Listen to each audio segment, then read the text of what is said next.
Mighty ప్రేక్షకులకి స్వాగతం. నేను మీ దివాకర్ శర్మ. కంటెంట్ నచ్చినట్లయితే ఛానల్ సబ్స్క్రైబ్ చేయండి. పక్కన బెల్ సింబల్ని గంట గణగణ మోగించడం ద్వారా మీ ఆశీస్సులు తెలియచేయండి. భారతదేశం మొత్తం మొన్న ఆగస్టు 15 నాడు స్వతంత్ర దినోత్సవం జరుపుకుంది. దానిలో భాగంగా మన రాష్ట్ర ప్రభుత్వం కూడా అంగరంగ వైభవంగా స్వాతంత్ర వేడుకలు నిర్వహించింది. ఎందుకో తెలియదు కానీ మేము కాలేజీలో చదువుకునే రోజుల్లో ఒక స్టోరీ మా ఫ్రెండ్ సర్కిల్లో చాలా బాగా అప్పట్లో చక్కర్లు కొట్టేది. అది ఇప్పుడు భాషలో చెప్పాలంటే అప్పట్లో చక్కర్లు కొట్టేది. అదేంటంటే ఒక నలుగురు స్నేహితులు చాలా మేధావులు, ప్రపంచంలోనే మేధావులు అని వాళ్ళు ఫీల్ అయ్యేటువంటి వాళ్ళు ఒక నలుగురు ఏం చేయాలో తెలియనటువంటి పరిస్థితుల్లో చాలా తర్జన భర్జనలు పడుతుండేవాళ్ళు, చాలా టెన్షన్ పడుతుండేవాళ్ళు. ఇలా చేయాలి, అలా చేయాలి, ఈ వ్యాపారం చేయాలి, ఆ వ్యాపారం చేయాలి, ఏదో చేసేసేయాలి. సో వాళ్ళకు నలుగురికి ఒక గురువు గారు ఉన్నారు. ఆ గురువు ఏంట్రా మీరు ఎప్పుడు చూసినా సరే ఏదో ఆలోచిస్తుంటారని చెప్తే ఏది కూడా కార్యాచరణలో చూపించరేంటి అంటే ఏం చేయాలో తెలియట్లేదండి, ఆ వ్యాపారం చేసేద్దాం ఈ వ్యాపారం చేసేద్దాం అనిపిస్తుంది కానీ ఏం చేయాలో తెలియట్లేదు, ఎలా చేయాలో తెలియట్లేదని వాళ్ళ నలుగురు బాధపడితే ఆ గురువు గారు వాళ్ళ టీచర్ గారు ఏం చెప్పారంటే మీ నలుగురికి కామన్గా వచ్చినటువంటి విద్య డ్రైవింగ్ కదా, కార్ డ్రైవింగ్, సో మీరు టాక్సీలు నడపండి అని చెప్పాడు. టాక్సీలు అన్నమాటకి వీళ్ళకి టాక్సీ అన్నమాట వినిపించి ఏం చేశారంటే నలుగురు కలిసి ఒక కారు కొని నలుగురు ఆ కార్లలో కూర్చుని టాక్సీ అని బోర్డు పెట్టి వెళ్తున్నారు రోడ్డు మీద. సో విజయవాడ నగరాన్ని తీసుకుంటే అటు కంకిపాడి నుంచి ఇటు ఇబ్రహీంపట్నం దాకా తిరుగుతున్నారు అటు ఇటు. ఒక్క ప్యాసింజర్ కూడా ఎక్కట్లేదు, ఒక్కడు కూడా చెయ్యి ఆపి టాక్సీ కావాలని అడగట్లేదు. సరే వీళ్ళకి అర్థం కాలేదు, ఏంటి మన టాక్సీలో లోపం ఏంటి, మనం నీట్గా పెట్టాము, చక్కగా అంతా తుడుచుంది, ట్యాక్సీని బయట బోర్డు పెట్టాం, మీటర్ కూడా పెట్టాం, మరి ఏంటి ఎవడో ఆపట్లేదు ఏంటి అనుకుని ఏదో ఫ్రస్ట్రేషను. ఇంకా అసలు మళ్ళీ గురువుగారి దగ్గరికి వెళ్ళి సార్ మేము మీరు చెప్పినటువంటి విధంగా ట్యాక్సీ కొన్నామండి కానీ ఒక్కడు కూడా ఎక్కట్లేదు ఏంటి సార్, మేము బయట ట్యాక్సీ అని ఎల్లో కలర్ ప్లేట్ పెట్టుకున్నాము, ట్యాక్సీ అని బోర్డు పెట్టాము, మీటర్ పెట్టాము, అయినా సరే ఎవడో అడగట్లేదు సార్ అన్నారట. అసలు ఏం జరిగిందో నాకు టోటల్గా క్లియర్గా చెప్పండి అంటే చెప్పారట, మీరు మా నలుగురిని ట్యాక్సీ కొనుక్కుని ట్యాక్సీ వ్యాపారం చేయమన్నారు కదండి, సో మేము ట్యాక్సీ కొనుక్కున్నాము, మేము నలుగురం కూర్చుని వెళ్తున్నాం అటు ఇటు కంకిపాడి నుంచి ఇటు ఇబ్రహీంపట్నానికి తిరుగుతున్నాం కానీ ఎవడు ఎక్కట్లేదు. తెల్లారినట్టే ఉందిరా బాబు, మీ నలుగురు కూర్చుంటే ఎవడెక్కుతాడు, ఆల్రెడీ ట్యాక్సీ ఫుల్ అయింది అనుకుంటారు కదా ఎవరైనా అంటే, ఇంత కరెక్ట్ గురుగారు తప్పు జరిగిపోయింది, మాకు ఈ ఆలోచన రాలేదు అసలు, నిజమే కదా మీ నలుగురం కూర్చుంటే ట్యాక్సీ ఇంకెవడు అడుగుతాడు అని చెప్పి, సరే ఈ వ్యాపారం మనకు వచ్చి రాలేదు కాబట్టి ఏదైనా ఇంకొక సలహా చెప్పండి మేము దాన్ని పాటిస్తామన్నారట. సరేనా మీ నలుగురికి కూడా వంట వచ్చు కదా, సరే ఏదైనా మంచి రెస్టారెంట్ పెట్టుకోండి కనీసం అని చెప్పి మళ్ళీ ఏదో ఆర్థిక సహాయం చేసి ఆ నలుగురిని రెస్టారెంట్ పెట్టుకోమన్నట్ట. బాగా వాళ్ళకున్న డబ్బులో మంచి రెస్టారెంట్ ఒకటి పెట్టుకుని ఎదురు చూస్తూ ఉన్నారట. ఎవరు ఒక కస్టమర్ కూడా రావట్లేదు. వాళ్ళకి తెలిసిన వంటలు ఇంకా అక్కడెక్కడ నేర్చుకున్న వంటలు అన్నీ చేసి బ్రహ్మాండమైనటువంటి రుచికరమైనటువంటి వంటలన్నీ చేసి రెడీగా పెట్టుకున్నారు, టేబుల్స్ అన్నీ వేసుకున్నారు కానీ ఎవరు రావట్లేదు. ఇంకా నలుగురు సాయంత్రం అయ్యేటప్పటికి వాళ్ళే తినేసేసి మళ్ళీ గురుగారి దగ్గరికి వెళ్ళారట. సార్ ఇది కూడా ఫెయిల్ అయిందండి, అసలు ఏం చేశారా మీరు, నాకు మళ్ళీ మొదటి నుంచి చెప్పండి అన్నట్టు ఆయన చెప్పారట. ఎందుకు రావట్లేదు, కనీసం ఒకడో ఇద్దరు రావాలా, పోనీ తండోపతండలుగా రాకపోయినా సరే ఒకడో ఇద్దరు రావాలి కదా, ఎందుకు రావట్లేదు అసలు, అలాగే నాకు మొత్తం డీటెయిల్గా చెప్పండి, అంగుళం చెప్పండి అన్నట్ట. మొదటి నుంచి చివరి దాకా వాళ్ళు చేసి వచ్చిన పనులని చెప్పారట. ఈ రెస్టారెంట్ బయట బోర్డు అంటే ఈ గేట్ దగ్గర బోర్డు ఏం పెట్టారంటే ఎంట్రీ రిస్ట్రిక్టెడ్ అని పెట్టారట. అంటే అక్కడెక్కడో చూసి బాగుంది, పదాలు బాగున్నాయి, బలంగా ఉన్నాయని చెప్పి అదేదో అట్రాక్టివ్ మాట అనుకుని వాళ్ళు ఎంట్రీ రిస్ట్రిక్టెడ్ అని పెట్టారట. గురువుగారు తలకాయ పగలు కొట్టుకున్నాడు, ఒరే నేను మీ సంగతి తెలిసి కూడా మీకు ఎంతో కొంత పెట్టుబడి పెట్టాను కదా, అది నా దౌర్భాగ్యం, మీకు ఈ జన్మకు బాగుపడరా అని చెప్పేసి తిట్టాట. అలాగే గురువుగారు ఇంకొక ఐడియా చెప్పండి మాకు, చాలా పకడ్బందీగా తెలివితోటి అంటే, ఒరే మీ తెలివితో చేస్తే అలాగే ఉంటుందిలే సార్, నా తెలివితో చెప్తున్నాను, మీకు వచ్చిన ఆఖరి విద్య మూడో విద్య మెకానిజం, బళ్ళు రిపేర్ చేస్తారు కదా, ఇంకా మెకానిక్ షెడ్ పెట్టుకుంటే బ్రహ్మానాయుడు గురుగారు మాకు ఇంట్రెస్ట్ కూడా దాని మీదే ఉంది, మేము అదే చేస్తామని చెప్పేసి ఒక మెకానిక్ షెడ్ పెట్టారట. మళ్ళీ ఎవరు రావట్లేదు. గురుగారు ముందే చెప్పాట, ఈసారి ఫెయిల్ అయితే మాత్రం నా దగ్గర రాకండి, ఇంకటి నుంచి వెళ్ళిపోండి. సరే వీళ్ళు మళ్ళీ ఏడ్చుకుంటూ 4 రోజులు 5 రోజులు 6 రోజులు వారం రోజులు అయిపోయింది, ఒక్క వెహికల్ కూడా రావట్లేదు వీళ్ళ దగ్గరికి రిపేర్ చేసుకోవడం కోసం. ఏడ్చుకుంటూ గురుగారి దగ్గరికి వచ్చారు. అరే రావద్దని చెప్పా కదా, మళ్ళీ ఫెయిల్ అయ్యారా అన్నట్ట. ఫెయిల్ అయ్యాము, మాకు ఇంక మీరే సలహాలు ఇవ్వద్దు, ఏమి వద్దు, కానీ ఇందులో ఎందుకు ఫెయిల్ అయ్యామో మాకు తెలియట్లేదు, ఇది ఒక్కటి చెప్పి లాస్ట్ 2 సార్లు ఎందుకు ఫెయిల్ అయ్యామో మాకు అర్థమైతే చెప్పారు, ఇది కూడా ఎందుకు మేము ఫెయిల్ అయ్యామో మాకు అర్థం కావట్లేదు, బుర్ర పగలు కొట్టుకుంటున్నాము మేము వారం రోజుల నుంచి. సరే చెప్పి తగలారండి మొత్తం ఏం జరిగిందో, అసలు ఏం చేసి వచ్చారో. స్పానర్లు అన్నీ కొనుక్కున్నాం గురుగారు, జాకీలు అన్నీ కొన్నాము, ప్రతి ఒక్క టూల్ మెకానిజం బండి రిపేర్ చేయడానికి కావాల్సిన టూల్స్ అన్నీ కొన్నాము, నీట్గా పెట్టుకున్నామండి, బోర్డు కూడా పెట్టాము, ఆఖరికి నిమ్మకాయలు కట్టాము, దండలు కట్టాము, అన్నీ చేశాము. కానీ ఒక్క వెహికల్ కూడా రావట్లేదు. ఆఖరికి లోనా టీవీఎస్ లాంటి చిన్న వెహికల్స్ వాళ్ళు కూడా రావట్లేదండి మా దగ్గరికి. ఏడుపు వచ్చేసింది గురుగారు, ఏం చేయాలో తెలియట్లేదు, ఫ్రస్ట్రేషన్ వచ్చేస్తుంది అన్నమాట. ఒరే ఎక్కడో చేసుంటారు, మీరు ఏదో చేస్తుంటారా గ్యారంటీగా, అసలు ఏం జరిగింది నాకు మళ్ళీ మొదటి నుంచి చెప్పండి అన్నట్ట చెప్పారట. అలా కాదు, ఇందులో కూడా నాకేం కనిపించట్లేదు, అసలు టోటల్ ఏం జరిగి అణువు చెప్పండి అన్నమాట. అంటే గురుగారు అది మెకానిక్ షెడ్ తీసుకోమన్నారు కదా మీరు, గ్రౌండ్ ఫ్లోర్లో అయితే బాగా రేట్ ఎక్కువగా ఉందని చెప్పి మేము థర్డ్ ఫ్లోర్లో తీసుకున్నామండి. థర్డ్ ఫ్లోర్లో తీసుకుని పెట్టాము, నిమ్మకాయలు కట్టాము, దండలు కట్టాము, అన్నీ కట్టాము, కానీ ఎవరు రావట్లేదంటే ఒరే నేను కనుక మీతోటి మళ్ళీ మాట్లాడితే మీ బ్రెయిన్ నాకు కూడా వస్తుందిరా, మీరు వెళ్ళిపోండి అని చెప్పేసి చెప్పాట.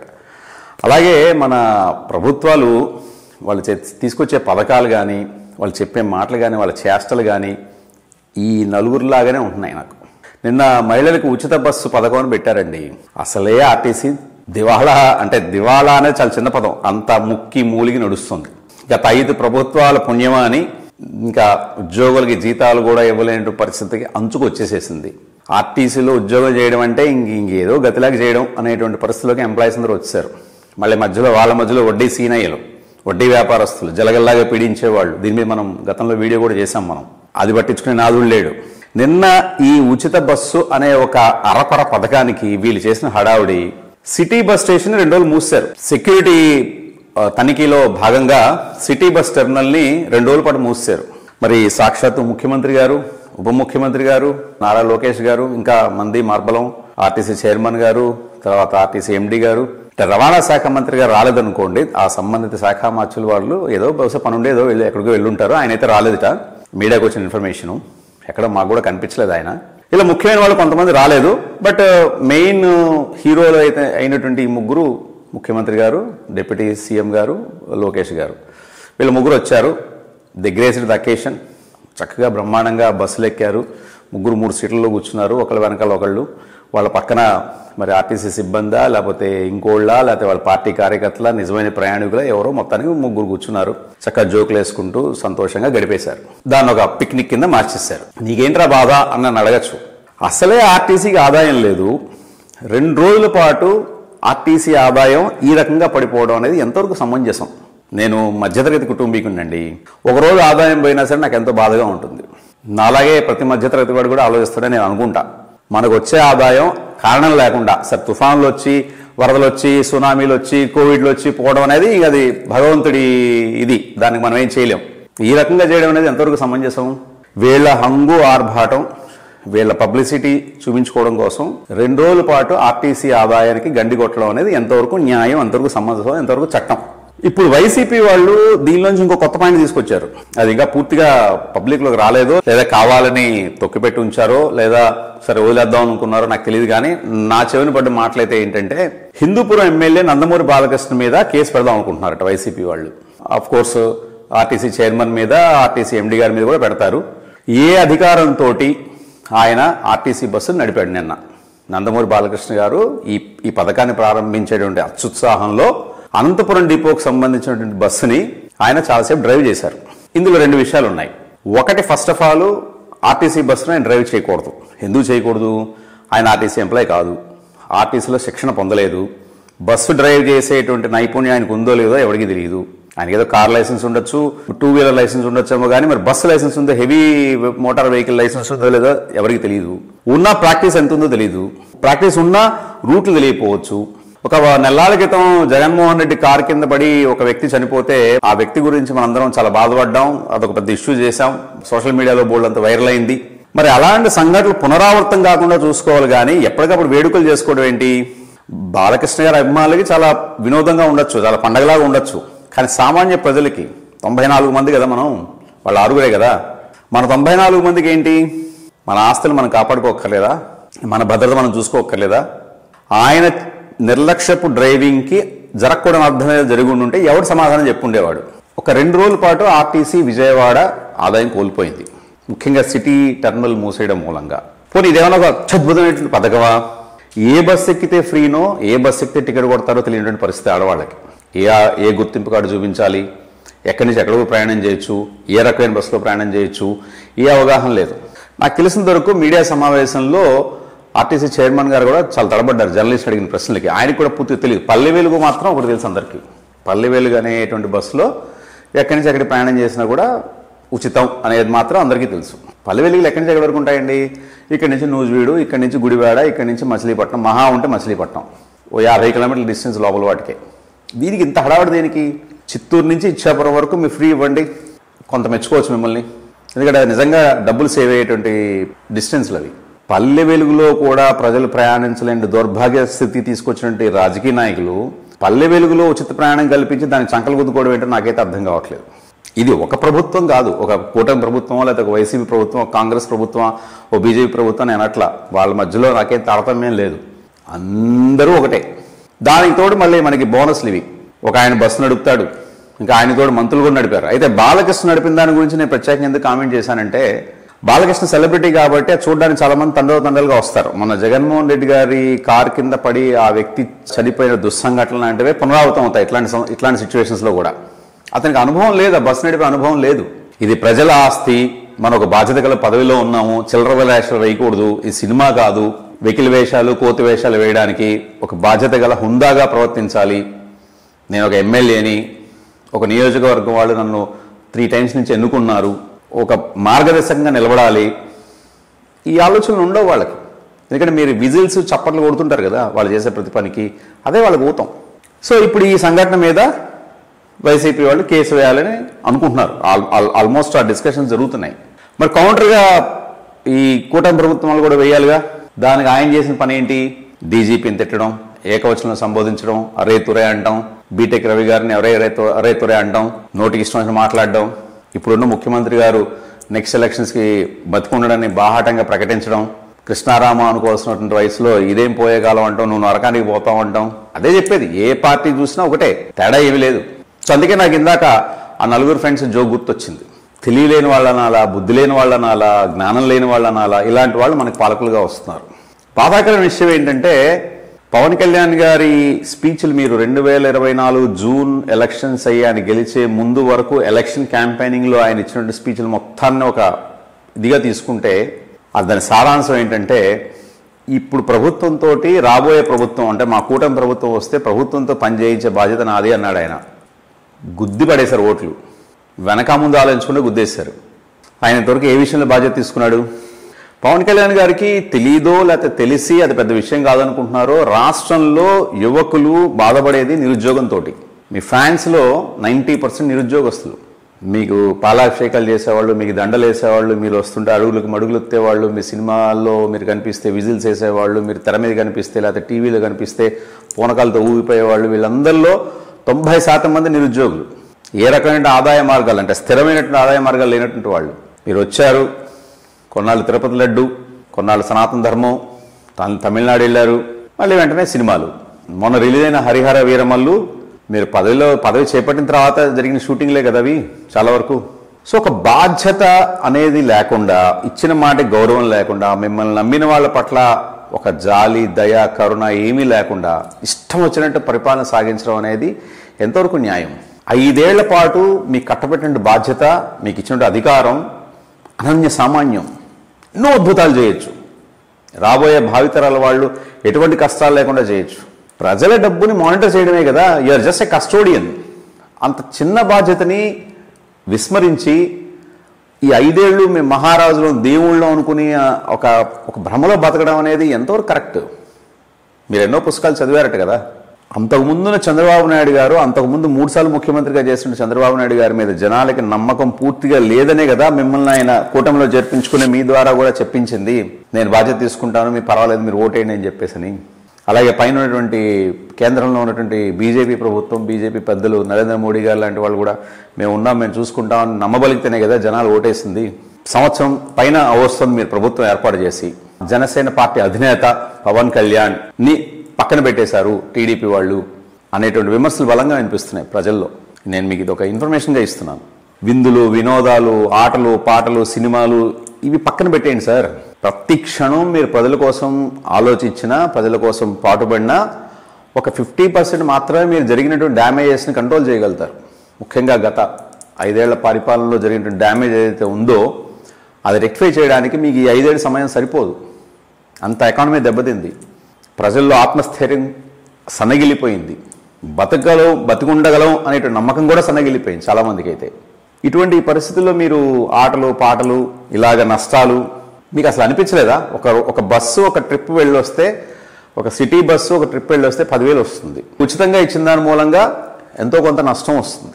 ఆ నష్టాన్ని భర్తీ చేసుకోవడం కోసం ఇంకా ఎక్కువ కెపాసిటీ తోటి, ఇంకా ఎక్కువ దీంతో సామర్థ్యంతో బస్సులు పనిచేయాలి.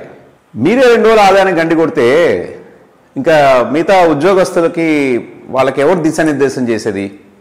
ఇలాంటివన్నీ కూడా, ఈ పథకాలు ఇవన్నీ కూడా ఎందుకు పనికిరానివనేటువంటిది అందరికీ తెలిసిన విషయం. అందరికీ అంటే నా ఉద్దేశం తెలిసిన వాళ్ళకి. ఈ పథకాలకు ఆశపడి, ఈ పథకాలకి వాళ్ళు లోబడి ఓట్లేసే వాళ్ళే ఎక్కువ మంది ఉన్నారు కాబట్టి మీ ఆటలు సాగుతున్నాయి. ఓటర్లు ఓన్లీ చదువుకున్న వాళ్ళు, ఓన్లీ విఘ్నులు, అనుభవం ఉన్న వాళ్ళే అన్నప్పుడు మీరు ఇలాంటి మాటలు చెప్పండి. ఉచితాలు ఇస్తానని చెప్పండి. మీకు ఎన్ని ఓట్లు పడతాయి నేను చూస్తాను. పవన్ కళ్యాణ్ చరిష్మా లాస్ట్ ఎలక్షన్లో చూశాం కదా, మీరు కూడా గెలవలేకపోయారు. నా స్నేహితులందరూ నన్ను అడుగుతున్నారు, నువ్వు మాట్లాడితే పవన్ కళ్యాణ్ గారిని విమర్శిస్తున్నావు, మాట్లాడితే పవన్ కళ్యాణ్ గారిని ఎత్తుపొడుస్తున్నావు, కాయలున్న చెట్టుకే రాళ్ళు పడతాయంటారు. మీరు ఏదో చేస్తారని అందరూ నమ్మారు.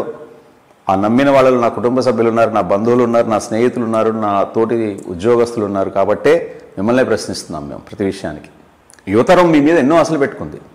క్షణక్షణం మీరు డెవలప్ చేయాల్సినటువంటి పరిస్థితుల్లో చాలా మందకొడిగా సాగుతుంది మీ పరిపాలన. అందులో సగభాగం మళ్ళీ మీ సినిమాలు, షూటింగ్లు వాటికే సరిపోతున్నాయి. రాజకీయాలు, విపత్తులు. మీరు పరిపాలించేది ఎప్పుడు? కొత్త కొత్త పథకాలు తీసుకొచ్చేది ఎప్పుడు? ఆదాయ మార్గాలు పెంచేది ఎప్పుడు? మీరు ఉప ముఖ్యమంత్రి అండి, మీరేం చంద్రబాబు నాయుడు గారికి అసిస్టెంట్ కాదు. మీరు మీ ప్రణాళికలు సిద్ధం చేసుకోవాలి, ఆదాయ మార్గాలు, కొత్త ఆదాయ మార్గాలు అన్వేషించాలి, సభలు సమావేశాలు పెట్టాలి, విద్యావంతులతోటి, మేధావులతోటి నిరంతరం చర్చలు జరపాలి. పుష్కలంగా ఉన్నటువంటి సహజ వనరులు పుష్కలంగా ఉన్న ఆంధ్రదేశంలో ఆదాయ మార్గం లేదని అంటామనే అంత అవివేకం ఇంకోటి లేదు. అంతకంటే దిగజారుడుతనం ఇంకోటి లేదు. అంతకంటే పలాయనవాదం ఇంకోటి లేదు. ఒక సామాన్యుడిని మీరు అందలం ఎక్కించినా కూడా చూపిస్తాడు ఎంతటి ఆదాయ మార్గాలు ఉన్నాయో ఆంధ్ర రాష్ట్రంలో. ముఖ్యంగా వ్యవసాయం. ఈ ప్రపంచంలోనే వ్యవసాయం మించిన బిజినెస్ ఏది చెప్పండి? సునామీ వచ్చినా, కరోనా వచ్చినా, ఇంకోటి వచ్చినా ఆగనిది, నిరంతరం ప్రజలకు అవసరమైంది వ్యవసాయం. ఇంతకుముందున ప్రభుత్వానికి భిన్నంగా చేయడం, అంతకుముందు ప్రభుత్వంలో ఏదైతే తప్పులు జరిగాయో ఆ తప్పులు సవరించుకుంటూ కొత్తగా సాధ్యమైనంత వరకు లోపాలు లేకుండా పరిపాలన సాగించడం అనేది మీ నుంచి ప్రజలు ఆశించి మీకు ఓట్లేశారు. కానీ ఇప్పుడు జరుగుతుంది అంతకుముందు ప్రభుత్వానికి మీకు భిన్నంగా ఏం లేదు. మీరు ఆత్మపరిశీలన చేసుకోండి. నిరుద్యోగం అలాగే ఉంది, అదే నిష్పత్తిలో, అదే శాతంలో ఉంది. దారిద్ర్యం అలాగే ఉంది. విద్యారంగం అలాగే ఉంది. వైద్య రంగం ఇంకా దాని గురించి ఎంత తక్కువ మాడుకుంటే అంత మంచిది. న్యాయం, ఎక్కడా న్యాయం లేదు. మీరు మీ ప్రభుత్వంలో పెద్దలు ఒక చిన్న మీటింగ్ పెడితే పోలీసు యంత్రాంగం అంతా మీ దగ్గర ఉంటుంది. మీ భాగస్వామి, దేశాధినేత, ప్రధానమంత్రులు, గృహమంత్రులు వీళ్ళెవరైనా వచ్చినప్పుడు పోలీసులు కనిపించరు. వారం 5 రోజులు, 15 రోజులు కనిపించరు. మా కోసం మేము మిమ్మల్ని నియమించుకున్నామండి, మేము జీతాలు ఇస్తున్నాం మీకు, మేము కట్టే పన్నుల్లోంచి మీరు జీతాలు తీసుకుంటున్నారు. మీరు కానీ, మీ సెక్యూరిటీ సిబ్బంది కానీ, ఎవరైనా సరే, మీరు తిరిగే వాహనాల్లో పెట్రోల్ కానీ మా దగ్గర నుంచి వచ్చే డబ్బుల నుంచి వస్తున్నాయి. జవాబుదారీతనం ఉండాలి కదా. ఇది కదా మీ నుంచి మేము ఆశించి మీకు ఓట్లేసింది అని కొంతమంది సామాన్యులు అంటున్నారు. మీరండి మిమ్మల్ని నమ్మిన వాళ్ళు అదే బాధపడుతున్నారు. ఎన్ని ఉద్యోగాలు ఇచ్చారు సార్ మీరు వచ్చిన తర్వాత? ఈ సంవత్సర కాలంలో 2024 జూన్లో మీరు వచ్చిన తర్వాత ఎన్ని ఉద్యోగాలు, కొత్త ఉద్యోగాలు క్రియేట్ చేశారు? ప్రభుత్వ ఉద్యోగాలు ఎన్ని చేయొచ్చు? అసలు ఎన్ని చేయడానికి అవకాశం ఉంది? ఆంధ్ర రాష్ట్రానికి ఎన్ని క్యూసెక్కులు నీళ్లు కావాలి? ఎన్ని మెగావాట్ల కరెంటు కావాలి? విద్యుత్ శాఖ మంత్రి గారైతే రవికుమార్ గారు అసలు ఉన్నారా లేరా, విదేశాలకు వెళ్ళిపోయారా, లేదా నిద్రపోతున్నారా తెలియని పరిస్థితిలో ఉంది. ఇంకా రాష్ట్రంలో పవర్ కట్స్, అప్రకటిత పవర్ కట్స్. ముందు ఇన్ఫర్మేషన్ ఉండదు, ఎప్పుడు పోతుందో తెలియదు, ఎప్పుడు వస్తుందో తెలియదు. ఇది ఒక ఊళ్ళో పరిస్థితి కాదు, ఆంధ్ర రాష్ట్రంలో అన్ని పట్టణాల్లో కూడా ఇదే పరిస్థితి. ఏమి అభివృద్ధి సాధిస్తున్నాం మనం? ఎందుకు అంత చంకలు కొట్టుకోవడం? అస్పష్టమైనటువంటి ఒక పథకాన్ని ప్రవేశపెట్టినప్పుడు ఎందుకంత కేరింతలేంటి, ఆ జోష్ ఏంటి, ఆ పండగ వాతావరణం ఏంటి, ఏం సాధించారని. దానితో బోనస్ హిందూపురం ఎమ్మెల్యే గారు బస్సు నడవడం. ఎక్కడో అదృష్టం, ఆయన చేసిన పూజలో లేకపోతే ప్రజలు చేసుకున్న పూజలో ఎటువంటి దుస్సంఘటన జరగల. కాకపోతే ఖచ్చితంగా ఇదొక మళ్ళీ ఇంకొక విషాదకరమైన సంఘటన అయి ఉండేది. ఇదేమన్నా ఆయన ఆస్తి, ఆయన రోడ్ల, ఆయన ప్యాలెస్లో ఏదో వాకింగ్ చేసే జాగింగ్ ట్రాకా? ఒక ప్రభుత్వ ఆస్తిని, ఒక ప్రభుత్వ సంబంధించినటువంటి ఒక సంస్థకు సంబంధించిన వాహనాన్ని ఆయన ఏ అర్హత లేకుండా నడిపేస్తాడు. అలాగా అడిగేవాళ్ళు లేడనే కదా. గట్టిగా అడిగితే ఏదో హింసిస్తారు, లేకపోతే ఏదో తీసుకెళ్ళి లోపల పడేస్తారు. వైసీపీ వాళ్ళు అడుగుతున్నారు కాబట్టి వాళ్ళ మాటలు మేము ఈ వీడియో ద్వారా ఈ యూట్యూబ్ ద్వారా మేము చెప్పగలుగుతున్నాం, కానీ అదే మా అంతటి మేమైతే చెప్పగలిగే వాళ్ళం కాదు కదా. అలాగే ఆయన కూడా ప్రతిపక్షంలో ఉన్నటువంటి ఒక బాధ్యత కలిగినటువంటి వ్యక్తి అలా ఒక ఐపీఎస్ ఆఫీసర్ని పట్టుకుని ఒరే తురే అంటాం, ఒక ఎమ్మెల్యేని పట్టుకుని ఒరే తురే అంటాం, ఎంతవరకు సమంజసం అది? రేపొద్దు నీకు కార్యకర్త కూడా అంటాడు పోలీసు వాళ్ళని. వాళ్ళు ఎంత కష్టపడి, ఎంత వ్యయ ప్రయాసలకి, ఎంత కష్ట నష్టాలకి, ఎన్నో రిస్కులు తీసుకుంటూ పోలీస్ డిపార్ట్మెంట్ వాళ్ళు ఉద్యోగం చేస్తుంటారు కదా. వాళ్ళని ఆల్రెడీ మీకోసం మీ ఇష్టం వచ్చినట్టు వాడుకుంటున్నారు.